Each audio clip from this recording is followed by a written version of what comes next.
கண்ணாடி போட்டிருக்கீங்களா? Contact lens போட்டிருக்கீங்களா? உங்களுக்கான அதிநவீன கண்டோரா லேசிக் தொழில்நுட்பம் இப்போது ஜோசப் ஐ ஹாஸ்பிட்டல்ல. கண்களுக்கான உலகத்தரம் வாய்ந்த சிகிச்சை பெற Joseph eye hospital, Melapudur, Trichy. DMK தலைமையிலான கூட்டணியில் தேமுதிகவுக்கு 10 தொகுதிகள் ஒதுக்கீடு செய்து ஒப்பந்தம் கையெழுத்தாகியுள்ளது. திமுக கூட்டணியில் இடம்பெற்ற கட்சிகளுக்கு திமுக தலைவர் ஸ்டாலின் முன்னிலையில் தொகுதி உடன்பாடு ஏற்பாடு ஒப்பந்தம் கையெழுத்தாகிறது. ஏற்கனவே காங்கிரஸ், மதிமுக, சிபிஐ, சிபிஎம் உள்ளிட்ட கட்சிகளுக்கு தொகுதி ஒதுக்கீடு செய்யப்பட்டது.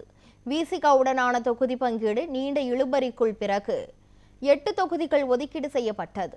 இந்த நிலையில் தேமுதிகவுக்கு 10 தொகுதிகள் ஒதுக்கீடு செய்யப்பட்டுள்ளது. இது தொடர்பாக பேட்டியளித்த தேமுதிக பொதுச் செயலாளர் பிரேமலதா, உத்தேச பட்டியலை திமுகவிடம் கொடுத்து உள்ளதாகவும், தொகுதி இறுதி முடிவு தொடர்பாக 5 பேர் கொண்ட குழு பேச்சுவார்த்தை நடத்தும் என்றும் குறிப்பிட்டார்.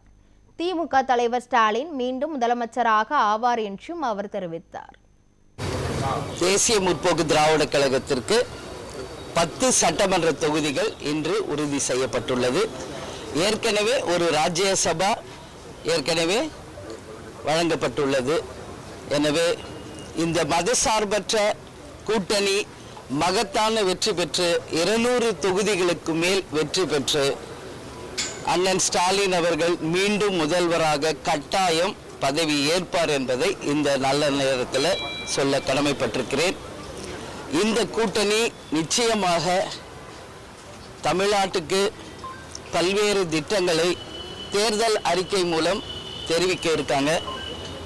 வெகு விரைவில் வேட்பாளர்கள் பட்டியலும் அறிவிக்கப்பட்டு தேர்தல் களத்திலே வேட்புமனு தாக்கல் செய்துவிட்டு அவங்கவங்க போட்டியிடுகின்ற தொகுதியில் வெகு விரைவில் நாங்கள் சென்று களத்திலே மக்களை சந்திக்க இருக்கிறோம் என்பதை இந்த தருணத்தில் நான் சந்தோஷமாக தெரிவித்துக் கொள்கிறேன்.